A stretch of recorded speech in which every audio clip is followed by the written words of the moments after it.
C'est important ce que tu dis de faire cet état des lieux sans jugement parce qu'en fait, il ne peut y avoir aucune transformation si on n'accepte pas juste ce qui est dans l'instant, dans sa vie. Tant qu'on se raconte des histoires à soi-même, tant qu'on se dit que c'est autre chose qu'on vit et on refuse de regarder vraiment la réalité de notre vie, on ne peut pas amener de réel changement. Voilà, et le réel changement, sachant que c'est toujours aléatoire, c'est le moment où tu te sens bien. En fait, tu es accordé, tu es bien dans ton corps, tu es bien dans ta tête, tu es bien dans ton cœur. Ça ne nécessite pas des transformations bouleversantes dans ton existence. Si elles viennent, elles viennent, mais c'est pas obligatoire. Et ce n'est pas en fait difficile, puisque on chemine juste vers l'être que l'on est et sa vérité profonde. Donc en fait, on retourne à la maison.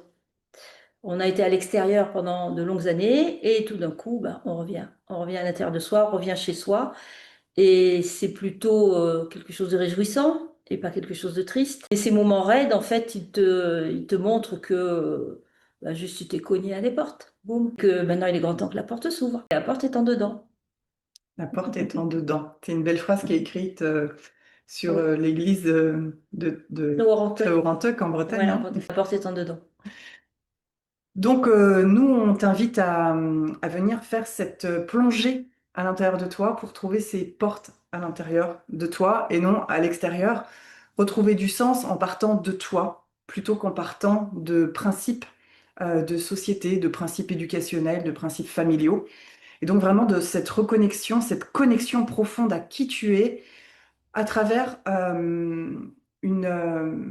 des choses simples, à travers un retour à l'essentiel, finalement.